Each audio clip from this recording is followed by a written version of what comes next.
You're listening to The Broker's Terminal, a Mass Effect podcast.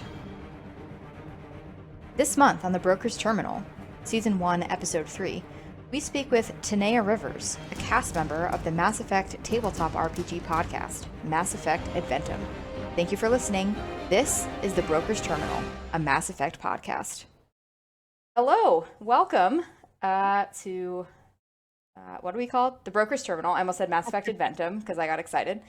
Rachel is here with Lexie, and we have a special hello guest today who I'm going to let her introduce herself because she doesn't need me to do that for her. So I'm just going to jump right in.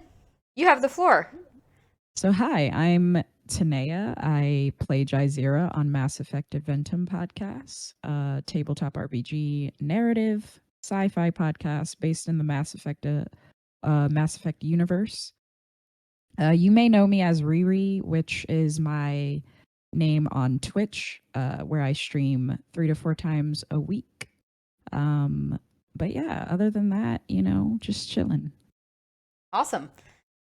Is there anything else about you that you do that you want to talk about?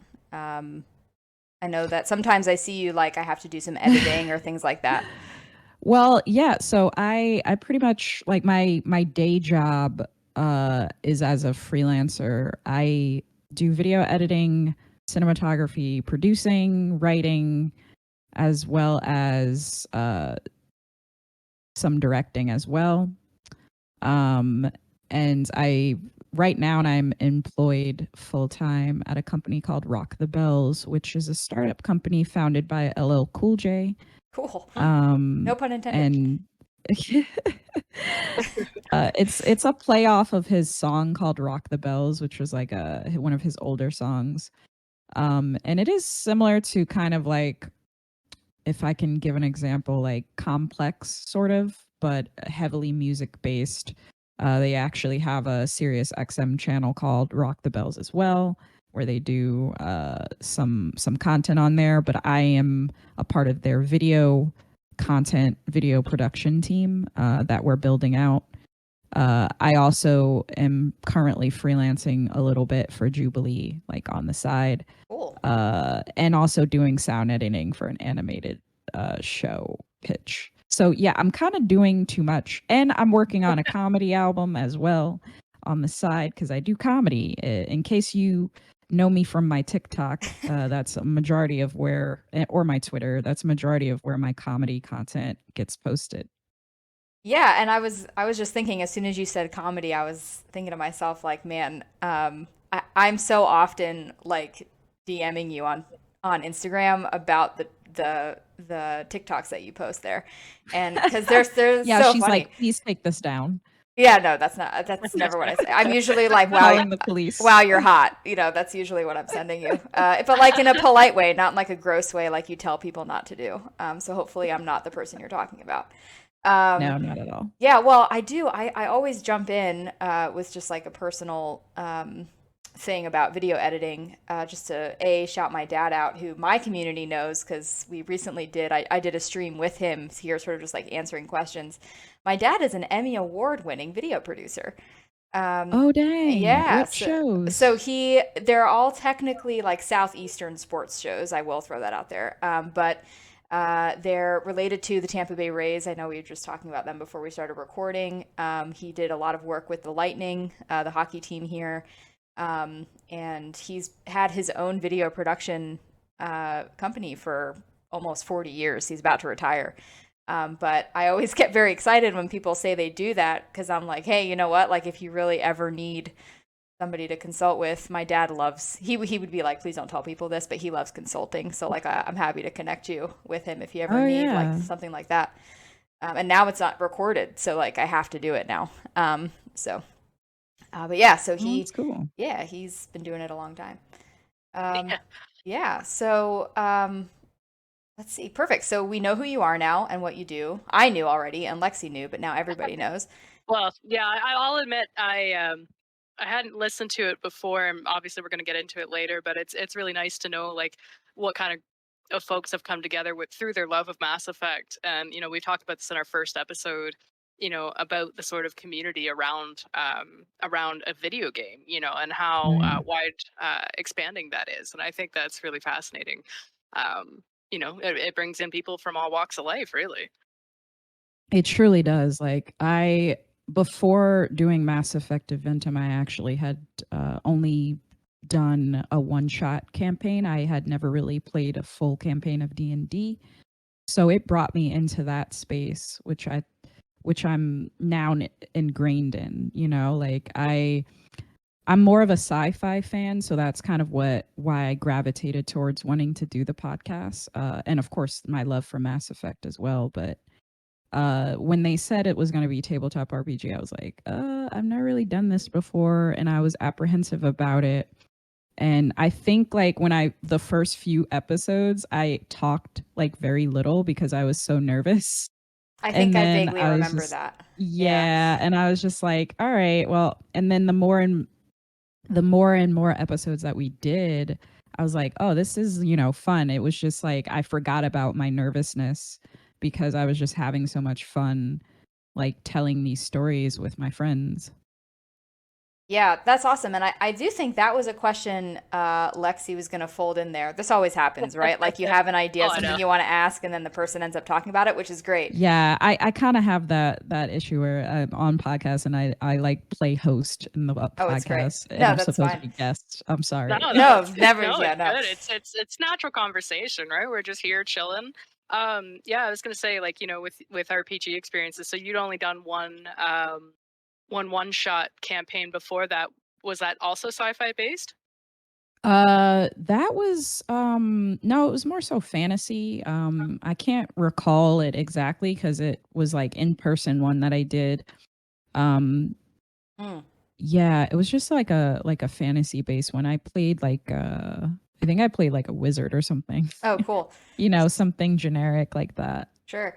Yeah, I know for Lexi and I, last year, right at the beginning of the whole thing of 2020, we kind of experienced D&D for the first times ourselves. So I know when I was sort of talking with her about, you and a future guest coming on to talk about this, something Lexi said was, um, is this, either of their first time doing this? Because as noobs, it was really nice. I know when I listened to Adventum for the first time, it was before I played D&D. And it was, I think I remember hearing Bert say, like, for two of these people, or maybe he said that to me when I was interviewing him, like for at least some of the people on the cast, it was your first time ever doing it, which was like really motivational for me as a noob listener. So that was really cool to hear. Oh yeah. Yeah. I think, like my apprehension with it, I feel like was based around the fact that you're really just Yeah. improving the story, Yeah, Yes. like absolutely. and like the whole like getting the mechanics of like the battling and stuff cuz like we do a bit of battling on the Mass Effect Eventum podcast, but a majority of it is really just heavy storytelling, Hmm. dialogue, backstory. Um and that was my apprehension. But Mm. it's actually the thing I grew to love the most about the podcast is being able to just like story build on the fly. It's something I used to do when I was younger and I didn't even realize I would do it. Sure. And it was just like, okay, I'm kind of getting back to my roots with like wanting to get back into writing and do things like that. And it kind of was a catalyst of me like focusing more on my own side stuff, because I work for a lot of different companies building their brands and things like that. But I was like, I have ideas that I want to do too. And so like with Naeem and Bert launching this podcast, I was like, oh, I think I'm gonna also do my own stuff. It's not gonna be tabletop RPG related, but like comedy related. Yeah, that's really cool. I did a bad job of guiding us into the conversation. Before we go any further, can you give us sort of a synopsis or a description of what Mass Effect Adventum is? That way, Oh everybody yeah, listening is absolutely. not like, "What the hell are they talking about?" Yeah, my apologies. Oh, that's okay. So Mass Effect Eventum is a tabletop RPG narrative podcast based in the Mass Effect universe. It's set kind of in between. I want to say Mass Effect 2 and 3. I'm not 100% sure because Bert has tricks up his sleeve. He plays our GM of the Mass Effect Adventum podcast. We also have Emily, who plays a very, I don't want to say alcoholic, but, you know, she plays a very, we'll say, saucy That's a good word. Turian. Myself, I play a Justicar. I don't know if that's spoilery for people who have not listened to the I don't first think few so. I think you episodes say of it pretty season quickly. one, but Yeah, I would say for me, I'm slowly working my way through it. I've been doing some blog coding while I've had it in the background, and I say it a lot. That's kind of the running joke of the podcast, is that everybody expects me to say it, and then when I don't say it, they're like, "Why didn't you say it?" And also, it kind of, if I remember correctly, it kind of like goes in turn with Naeem's character just being like, "I'm a Spectre," you know. Yeah, that's true. It's very Yeah, he openly. plays a Spectre. Yeah. Evan plays a Solarian. Who yeah, Evan's character is funny. He's great. And then Matt Acevedo plays a Krogan Battlemaster. Yeah. So we got a pretty good squad here, you know. It's very dope. I have listened. I'm about a quarter of the way through. That's how the idiom sounds. Of the second season. So I've certainly heard a lot. And I will say, just to sort of confirm, and this is not really a spoiler, I guess maybe a spoiler if you haven't played the games more so. There's definitely a call to the Arrival DLC, like in Adventum. So it's definitely between 2 and 3. So just to confirm your timeline there. Yeah. I don't want to touch too heavily on it, but there's definitely some things in there for sure, especially in season 2. In fact, if anyone who has started season 2, you may recognize a familiar voice in the first episode, which is Mark Meir, who actually voices male Commander Shepard. He also does the trailer. He was gracious enough to do that for us. So if you guys are like uber fans of Mass Effect, that's a little treat for y'all. And we also have guests who come in every so often. Current guest is actually Kelly Nugent, who she plays a very crafty Quarian. Oh, great! I've not gotten to her she's yet. She's on the back end of season 2, so you'll get to her soon. Cool. Yeah, that's great. I really enjoyed it. There are like laugh out loud moments. There's a particular Nat 20 of Evans in the first season. Everybody knows which one it is. Oh yeah, that is iconic. Just is so good. Lexie, when Lexie gets there, she'll know what it is. It is absolutely tremendous. Yeah, it's great. Yeah, so can you give us a little bit more, just kind of maybe, I know you don't want to give too much away about Jazeera, but maybe what your inspiration for Jazeera was, or where she kind of came from? Oh, absolutely. So, you know, I read a post on Twitter that said your character is either you or the person you really want to be, and it's kind of a hybrid for me. Sure. Like, I'm not exactly like Jazeera. She does play a Justicar, which my understanding of Justicars from Samara and, you know, mostly in Mass Effect 2 and I think Samara was, she was 2. And a little bit in 3 as well. And in 3 as well, yeah. So my understanding of Justicars, they're not exactly like lawful good if we were to go by alignments, because they work above the law. And I'm kind of like that, where I'm like definitely not lawful good, but I believe in morality. I don't exactly feel like government and laws and regulations always go hand in hand with morality.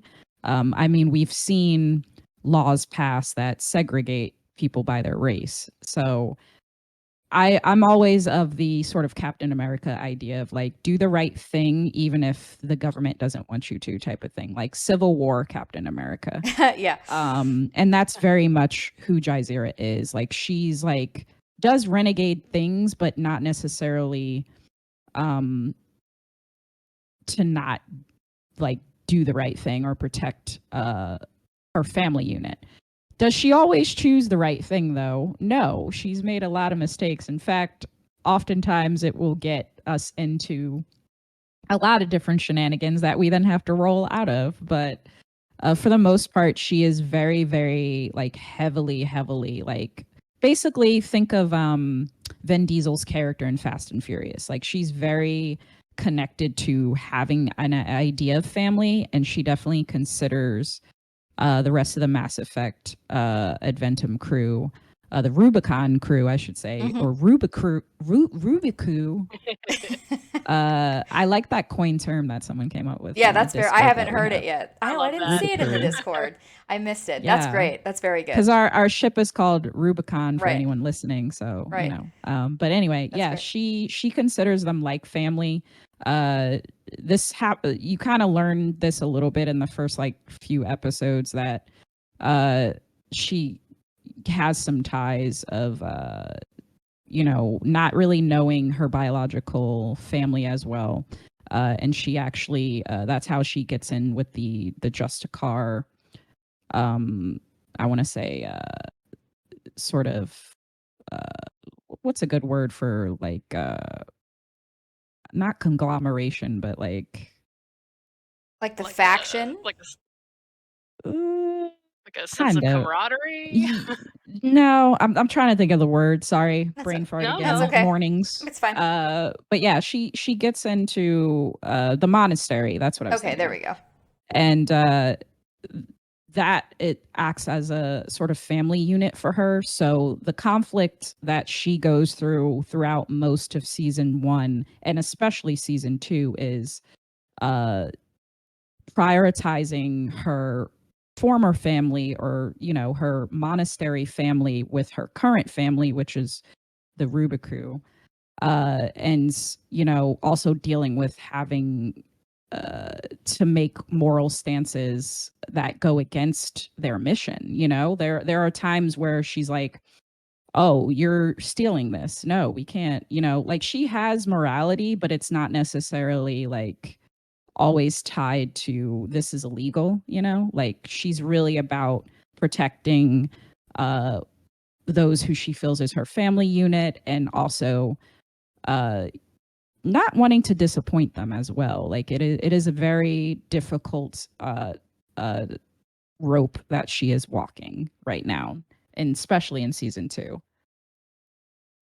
Yeah, and obviously, you it sounds like you went into Adventum with kind of an idea in mind, but with just the way that, TTRPGs and D&D and those types of games work. She must have changed maybe in a way you were expecting but also not expecting. Oh, absolutely. I think and Bert is masterful at this. Like so I we don't write really anything except for the backstory of our characters and like our journals. And Bert is really masterful at piecing together these things. The her sort of nemesis and the person that she's connected to, who's one of the main villains of the story, was actually a part of my backstory, but it wasn't. I didn't add it in until we were like mid-season in season 1. Mm-hmm. So he tied that in like so wonderfully, and he also surprised me with a few things that he threw in, and I was just like, oh. So it's really cool to like give somebody something, like give somebody a baseball, and then they just take it and hit it out of the park. And that's what I love about doing this the most, is like that collaborative like writing, basically, or collaborating and improving. Yeah, absolutely. Like I think the storytelling bit, like as I said with Rage here, that we've been involved in now we're in our second D&D campaign, and so we've kind of we had this backstory coming, but now like I mean our campaign is bi-weekly, so it's not too often. Mhm. But Yeah, ours is that too. Most. yeah, it's developing that with the events that happen, and the DMs or GMs are often masterful at taking that one little throwaway character you might have in a backstory, and suddenly, oh, they show up, to cause havoc or what have you, and to give characters moments to develop. So I guess I was going to follow into my one question to change topics just a little bit. But what's your personal relationship with Mass Effect and gaming in general? So Mass Effect, I didn't start playing it until I want to say it came out in like what 2007. Yeah, the First first one, yeah, game. 2007. Yeah, I didn't start playing it until like a year after because there was a lot of controversy surrounding it. And at that point I was still like under 18, so I had to get my dad to basically like buy the game, and then he was just like, I don't know about this game, which was the same conversation I had to have with him because he wouldn't let me buy GTA San Andreas, which I recently wrapped on my Twitch stream. And I played it for the first time. So he usually was pretty chill about me like watching like rated R movies sometimes or like playing M-rated games, but there were just particular games that he was just like, I don't know about this. Mostly because of the all the stink that went on in the media for those games on in the news. Yeah. And so there was this whole thing that was like surrounded honestly by what seemed like homophobia around like them misinterpreting the love interest that you can have with the Asari Liara. And so they were like, "Oh, this is again, it's pushing like lesbianism or something." I was just like, "What?" And they also were like, "It's bestiality," and I'm like, "What?" And then I played the game the following year because I'm like, I'm 18, I can get this game by myself now. Um, and I was just like, yeah, no, this is like not, you guys made a big commotion out of nothing. Like they were like, this is a demonic game. There's all this sex in it. I'm like, yeah, there is sex, but it's like tasteful. It's not, It is you know, tasteful. And they think they're last, like like, they're acting like it's Caligula, like there's orgies everywhere. Like no, like it's pretty chill actually. There are a and you know, lot. and the scene, you know, comes at the end of the game, and it lasts for all of, oh, I don't know, what, 45 seconds, a minute. Yeah, and you can opt out of it. You don't need to do that. So I'm just Exactly. like, what? Like, what is this Yeah, stink? and I know we're going to talk about it in a future episode about like sexuality and Mass Effect as a general whole, but I do remember this not at the time. I was just in middle school there for myself, but um you know, going back to it now with, especially with the release of the Legendary Edition, and there were talks about them, quote unquote, fixing romance options and what have you to be more LGBT inclusive. Mm, And you know, the big controversy that started all of this and why there were so many straight romances for male Shepard was because of the backlash that they got, mostly from Fox News. If I recall correctly, it was mhm. Fox News that raised the big stink. And because of that, they really limited. So, like Miranda, Tally, Jack, even Jacob was supposed to be an option for MShep, and Yeah. they cut the content because they were afraid of further backlash. And you know, that really speaks to the time and the era of it, because nowadays, you know, that very well could have been an ample possibility and would have Yeah. been fine. So it, I you know, think it's pretty messed up. I it think is. everyone was shocked also that Jack wasn't like pansexual or something. They were like, "Wait, she's Absolutely. straight, straight? What?" She actually talks. I think I in the feel first robbed. episode, yeah, Lexi talked Yeah, about she how she does. talks Yeah, about being she in like a like a poly polyam situation relationship with with a man and a an woman. established couple. Yeah, Yes. and the thing is that I'm pretty sure Courtney Taylor herself recently mentioned or shared an article talking about it, where you know they had recorded lines, and she was shocked to know that that didn't come into fruition. Like it was very That much like sucks. they had the intention, and you know, Yeah, for it seemed like example, they did, and it's just like, yeah. okay. Okay. And like a lot of the mods, you know, that have come out now, especially for Legendary Edition, they found like a lot of unused recorded lines with Jay Hale as FemShep um, for Wow. WLW romances that were just cut and then not finished. And so that's why they're able to take like part of those and create a mod with them. It's just unlocking them. So it's, you know, it's really telling how much of an impact that, you know, the media had uh, into the future of the game itself. Yeah, and Yeah. I think we also, like Miranda is a favorite of Lexie and I, and Oh God. she's one of those that like they found the voice lines recorded by Jennifer Hale for the romance with Miranda that just like they never added it into the game, and it's just kind of a disgrace. And because like nobody in the media should have that much power to like dictate the creative minds, in my opinion, of a video game, unless it's like really something very terrible, which has happened. But also, you're just not offering the kind of representation that people need and people want to see. I think one of the topics Lexie and I certainly have talked about is kind of like how Jacob is just like, unfortunately for him, like a really boring character, but also like has a lot of like very negative stereotypes about like black men that just are like Jacob's story. And it's just like really terrible. I have a funny, so I actually, one of the funniest things in Mass Effect 2 is the Jacob romance, which, Liara was doing her own thing. She was a shadow broker. So spoilers. No, I'm just kidding.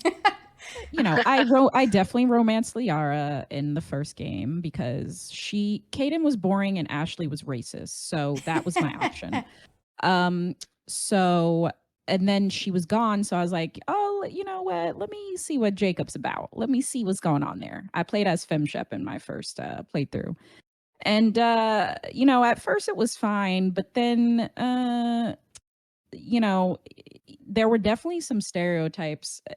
He was very corny, and he has this line where if you take him to your captain's quarters, he'll be like, oh, like something but the prize. And I was like, I cringed so hard that I was like, you know what, we're gonna have to break up. Like, this is not gonna work out, and then Liara in Mass Effect 3 was like, you cheated on me. I found out immediately because I was spying on you like a creepy person. And I was like, that's over. That was over like the moment he said that thing. So it's all good. Jen, did you end up with I didn't Liara? feel bad. Yeah, okay, I went back to Liara because I was like, and Jacob was mad for a little bit, but I was like, dude, like, you can't be that corny and stereotypical. I can't deal with that. Well, and then they go on. If you do continue his romance, and I just found out from one of my friends who streams. He's been streaming it, and he was upset with Jacob's treatment as he was the only black man in the series, especially as a squad mate, and because I guess, and I didn't know this until AD told me, but apparently, so if you continue the romance with Jacob, and you find out after your time apart where Shepard's under house arrest for 6 months or whatever after Cerberus, and you go to rescue him and the Cerberus defected Cerberus scientists who are getting hunted down by Cerberus for defecting. And you find out that not only did he leave you for this Bryn Cole chick, who, by the way, I just realized is voiced by the same person who voices female Hawk in Dragon Age 2. Oh, and cool. Yeah, I got told that, and I was like, oh yeah, okay, I recognize her now. And anyway, so not only does he break up, like he, I guess, technically cheated on you, but they wrote that in. But she will say it if you take the renegade option. I haven't romanced Jacob myself because I'm I'm too gay for that.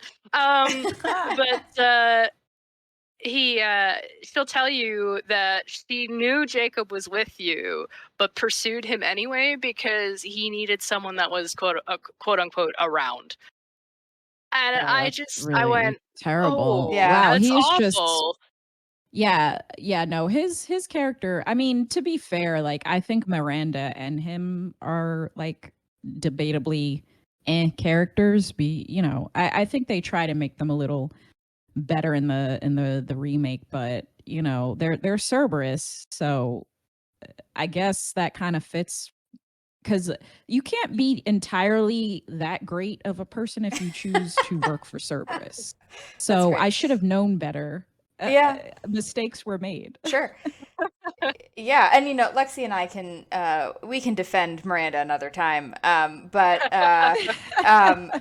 I will say, at least her, if you take the Paragon option at the end of that game, she does at least tell the elusive man to go to hell. Yeah, like at least there's that. There's some growth. There's some growth. That's true. Yeah, but yeah, it's just the nice thing about Mass Effect is even in Andromeda, which is a hot topic. You have to walk seemingly on thin ice when you talk about Andromeda, but the whole universe of Mass Effect really just allows people to experience it and explore it and appreciate it however we want. And that's what's beautiful about Adventum. I truly believe I searched Mass Effect on Spotify and like Adventum popped up, like however long ago it was, a year and a half ago when I did that. And I was like, okay, what's this? And it just blows my mind that people are so invested in this series that I hold so, close to heart for me, that you guys are just creating this amazing content. People are writing fan fiction and creating Yeah. artwork. And Lexi and I, in our first episode, Lexi and I know each other through written role play. That's how Lexi and I met years ago. I used to role play as Liara, actually. Oh, that's awesome. Yeah, so like I wrote Miranda. yeah, and Ashley, I think as well.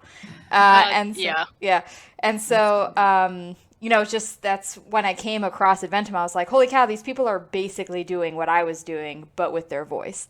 And so it just Hmm. further reminded me just how special the Mass Effect community is, and as we talked about Truly. in our first episode, just like what Mass Effect brings to gamers and beyond. Um, I think I remember hearing. I keep forgetting I did that interview with Bert and Naeem. I think they told me that there are some people who listen to your podcast who have never played Mass Effect. Oh yeah, absolutely. So I often market it to my Twitch channel because I'm trying to convert more people who have maybe never really gotten into tabletop RPG narratives and narrative podcasts in general because I love narrative podcasts. Like Serial was one of my favorite things to listen to. Um and like Night Val and things like that. So I'm trying to convert more people into this because if you, especially if you have the type of schedule that I have, you don't always have time to engage in reading, manga or like really sometimes even watching stuff. Like I'll listen to things in the background. So Hmm. people have told me and it's always like really lovely to hear people like sliding in our DMs or like tweeting at us that they've been listening to it while they walked or that they really thought the episode was funny or like it made their day and I'm like those things mean so much to us Hmm. because we started this really um 2018 as just like a thing to do together as friends and then it's just grown into this thing of like people doing the fan art like you said, people making their own characters that we put in, they can make their own NPCs that actually end up in the podcast and Which it's I've become done. like a whole big community. Yep. Yeah, Hmm. you have one and it's just like it's so awesome because it becomes like this collaborative thing like we're all doing like these journals on the side and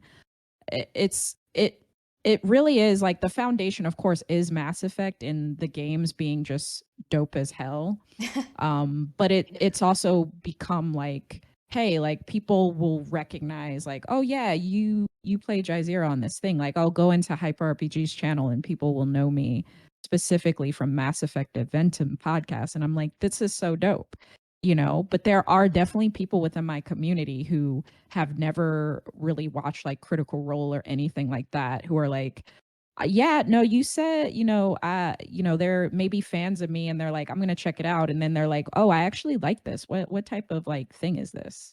They'll like ask me questions about it, like the battle system and things like that. They're, because they are fans of video gaming. I feel like it's similar to video gaming in a way because it's Sure. like interactive storytelling.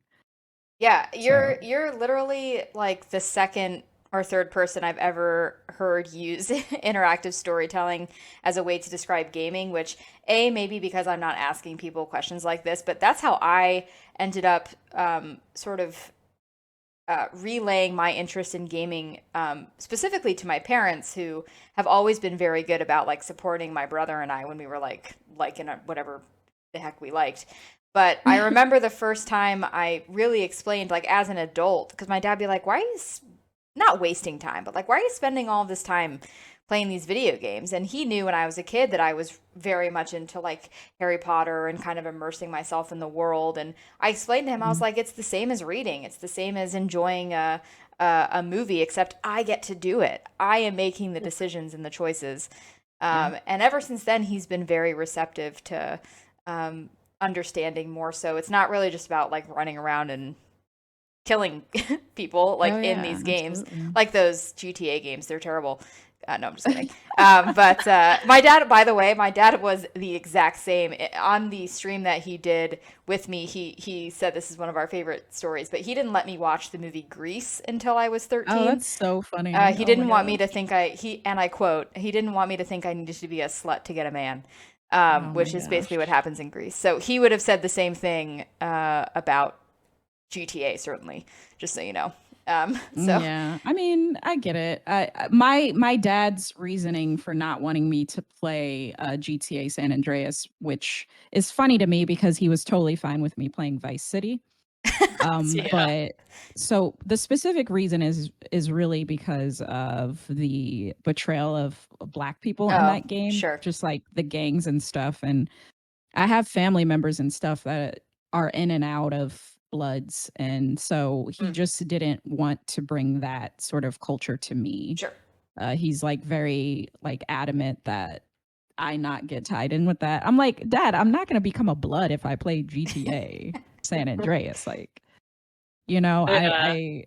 I remember actually going into I remember going into Foot Locker and I was like, I wanted some Air Force Ones that were red and white. And he was like, I don't think you should get the red and white ones. Don't wear red or blue. Like it was that type of Sure. thing. Sure. Yeah. Yeah. I I I don't connect on that regard, but I also said to my dad I probably wouldn't have become a slut by watching Grease. Yeah. Just not Like really. Like kids are impressionable, but I don't like, I also feel like we're very like, well, some of us I feel are pretty independent thinkers. Like I don't see something and then I'm immediately like, I want to do this, you know? sure. Like, and here's the thing, here's the context. You asked me about sort of my video gaming history. I grew up playing games like Mortal Kombat, which also had a lot of controversy Sure. surrounding it. Yeah. Yeah, no kidding. With Jack Thompson, like, this is satanic, there's blood, you know, like all that stuff. And it's like arguably one of the most violent games of game series ever. You know, and yet I've never been in any sort of altercation physically. I've never like thought, hey, maybe I'm gonna go around and katana people in the face. Like, you Yeah. know, like I think people are don't realize that these games, like, we can separate the fiction From from, you know, reality. yeah. And I think unfortunately, because there was a lot of violence happening around the time of like school shootings, Sure. they tied it in. They had to basically find a scapegoat for the problems that were happening instead of really dealing with the actual problem, which was like mental health and people's access to it and school bullying and Yeah. things like that. You Absolutely. know, and that reminds me, how like back in, when D&D first started, back in the 70s and into the 80s, and that was a rise of satanic panic. They thought Hmm. that kids playing D&D was gonna Yeah, lead was the witch. It's direct road witches. to hell. Yeah, So I think there's always going to be things that older generations may not necessarily understand when they don't use them themselves, and then a you hundred know percent. the other folks are very much like, oh, this is, I don't know, I don't understand this, so therefore it's bad. Yeah, um exactly. and whether it's D&D or it's video games, or people, or I mean, I haven't seen this too Groups of much, but people. Yeah, groups of people, teenagers hanging out at the mall, whatever it is that gets old people riled up about yeah. things they don't But they that don't I get. do think that's very generationally specific. Hmm. Like I mean, yeah, I think millennials, like, I think we do have the tendency to also fall into that line of thinking, like where we will generalize Gen Z. Oh And I yeah. think the same of like boomers when they generalize us. It's Sure. like, oh, y'all all do this and then you do that and you're ruining the world. It's like, okay. I'm like, gosh, you kids and your TikTok that I don't Yeah. understand how to use. I actually finally just got exactly what's TikTok happening. on my phone, and I've made one TikTok video where it was just me putting that "oh no" soundbite to me opening The Sims 4 after 6 months of not opening The Sims 4 for the new update. So that's Okay, the so limit of my ability. we're losing her. We're losing Lexie Yeah, for the I would remaining. say probably in about 2 weeks, Yeah. Lexi's just going to be a figment of my imagination. She'll just be kind of like dissolved into The Sims. Though Yeah. not to out Lexi, but 100%, she's making Mass Effect characters in The Sims. I I just want everybody to know Oh, that. that's dope. I only made my shepherd. I'm Okay, just, I I'm I just. didn't get that far. It's hard to find, It is. Asari mods. Let's say Oh yeah. Yeah, that would be very difficult. I don't even know Um, if those exist. I think they Probably do. does. Mod the There's Sims probably there's has a it. Discord server I'm in. Actually, the Oh yeah, creator there of is. that Discord server will also be a guest at some point here on the podcast. But they there's somebody in there who like all they do is make mods for The Sims, and they are like the main person who makes Mass Effect mods for The Sims. That's dope. Yeah, so as we wrap up here, I just want to give you the time to promote the heck out of yourself, out of Adventum. So you have the floor. Go ahead and do your thing. Okay. So a little bit about me in terms of what I've been doing. I know we touched base on kind of me working on a comedy album. That is going to be coming out next month. I don't have the specific date yet, but I'm trying to launch it next month. That may be overly ambitious, though. So it'll probably be like the end of September, if I'm being honest. But my goal is to try to get pre-orders up to try to do like a limited edition vinyls on there. So I'll have information on my Twitter about that and pretty much everywhere on my socials, Instagram. I'm at Tanaya Ree on pretty much everything. I recently changed over my socials, so like for podcasts, I could just say at Tanaya Ree on everything because I was doing too much with like, okay, I'm at this on this, but at this on that. So yeah, just at Tanaya Ree on everything except for Twitch. I'm Riri on Twitch, which you guys can find me there 3 to 4 times a week at 8 p.m. Pacific time. I'm currently playing games like Persona 5, which is a JRPG. Really chill game so far. My first Persona. I'm a big fan of JRPGs. I'm a big fan of the Final Fantasy series. There are some people that come to my community that know me for a long time, and it's actually because of a Final Fantasy forum that I would frequent. So I honestly have some internet friends that I've had for a long time. It's Sure. actually pretty funny. Yeah. So I Fully Persona understand. 5. Oh yeah. Yeah, Persona 5. I've been playing Back for Blood beta early access. Been playing that as well. It's kind of like a spinoff of Left 4 Dead. I recently wrapped games like San Andreas, Resident Evil Village. Don't ask me what my favorite game is, though. Mass Effect is definitely in my top 10, but it changes frequently in Sure. terms of like what my favorite game is. Ratchet and Clank, also finishing that up. I play pretty much everything. There's nothing that I really won't play necessarily. It's just kind of what I'm in the mood for. And right now, apparently it's JRPGs and horror shooters. So Whatever works, right? yeah, but yeah, I love Mass Effect. I'm thinking of playing the Legendary Edition on stream at Cool. some point, but I don't know if I'm going to do it when everybody else is doing it right now.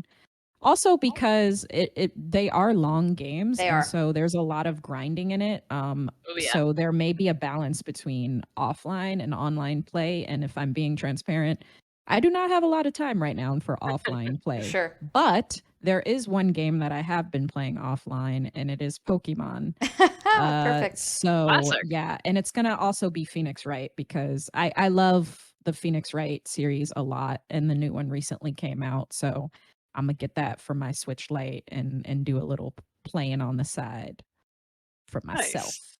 Very cool. Yeah. Very cool. Where can listeners who maybe have never experienced Adventum, where can they find Adventum? Yeah, so you can listen to Mass Effect Adventum on all major audio platforms, including Spotify and iTunes. You can also listen to it directly on our website, masseffectadventum.com. And if you are listening to it on Apple Podcasts, excuse me, I said iTunes, it's now called Apple Podcasts. You can actually leave us a comment on there if you like, and we'd highly appreciate it if you also rated us, preferably a 5-star, because it helps the algorithm push us up further into sci-fi broadcasts. I think we're actually sitting at a pretty good spot right now, but to hopefully get more people, more attrition, people who may not be on Twitch that we can market to, people who may not be within the Discord, Twitter space. Hopefully touch some of those people and try to get them to start listening to it as well. We recently also hit a milestone of having a lot of people listen to us. I think it's like 1K. That's great. Which is pretty dope. And Naeem has like all the specific stats to that, so I may actually be wrong, but I'm pretty sure our listening has increased tremendously over the past like 2 months, which has been super dope. And we also have a Patreon now for Mass Effect. If you would like to, go further in your fandom of the podcast or Mass Effect universe in general, we are offering incentives on Patreon, including like basically bonus content, after show discussions about each episode. So if you are interested in that extra content, we will also have more incentives in the future. You can go to our Patreon, patreon.com/Mass Effect Eventum as well. Awesome. We are, just starting. We have a very small audience, but ever since, listening to Adventum and speaking, that was already almost 2 years ago that I spoke with Bert and Naeem. I literally said to myself, like, whatever kind of platform I can have to help promote this thing, I want to. So first of all, I'm truly appreciative of, your cast and crew for creating Adventum. I love it. I think I said to Bert and Naeem, like, I just accept it as part of Mass Effect canon. I'm totally just That's super dope. happy. I love that. Yeah, I'm sure for it to Bert just would accept. love to hear that. Yeah, please, you're more than welcome. I'll send this. We'll be like, Bert, listen to this podcast. Listen to the full thing. There's something for you at the very end, but you have to listen to the full thing. But also, I also just am so appreciative, and I'll speak for Lexie, which I do a lot. We're both very appreciative that you joined us and talked about yourself. And I am so Adventum. honored, honestly, when people ask me to come on their podcast. I'm like, oh, you actually want to hear me talk? Okay, Yeah. cool. Heck yeah. Yeah, it's our little, we joke and say it's kind of our little love child. Because half the time when we end up playing other games, we end up talking about Mass Effect. So Yeah. we're like, okay, we might as well channel this into something productive, and Yeah. and so it's great. And like I said, I'm 3 episodes in. I'm a slow podcast listener, but it's great. I love the voice modulation. I think that's my favorite part. Oh yeah, Naeem does a great job on Naeem and a little bit of Evan. They do some sound design for the certain races, aliens and stuff. Sure. So Yeah. That's amazing. yeah, they do a tremendous job. It's also Evan actually does the music as well. We're starting to put some original music in. I started working on some instrumentals as well, Oh, but cool. Evan does the bulk of what you're hearing music wise, and he's phenomenal. He's amazing. And I feel so fortunate to be a part of such a creative thing, and something that I also love, from a series that I love so much. And I think it comes through, but from each of you within the podcast, we can, as a listener, I think listeners can tell that you guys just truly love Mass Effect, and we're having fun and we love it. yeah. And that's why we're here too, because we love Mass Effect. We love talking Mass Effect and just sort of seeing the impact that it's made. So thank you again for joining us. Thank you. I will we'll continue to listen to Adventum, and I'll come bother you on Twitch when I'm awake, because I'm usually asleep when you're streaming. Yeah, that's fair. Yeah, we're I do a old. late night stream. Yeah. Well, we're also young, East Coast. So that makes it harder. Yeah, that makes sense. I honestly want to try to do some day streams during the weekend. I'm definitely gonna make that happen for my East Coast friends. Perfect. All right, perfect. If you liked this podcast, please rate, like, and comment on your platform of choice. To show further support, you can follow us on Twitch, Twitter, and subscribe to our channels on YouTube. Everything discussed today will be archived on the Broker's terminal. After all of the Galaxy secrets are at the Shadow Broker's fingertips.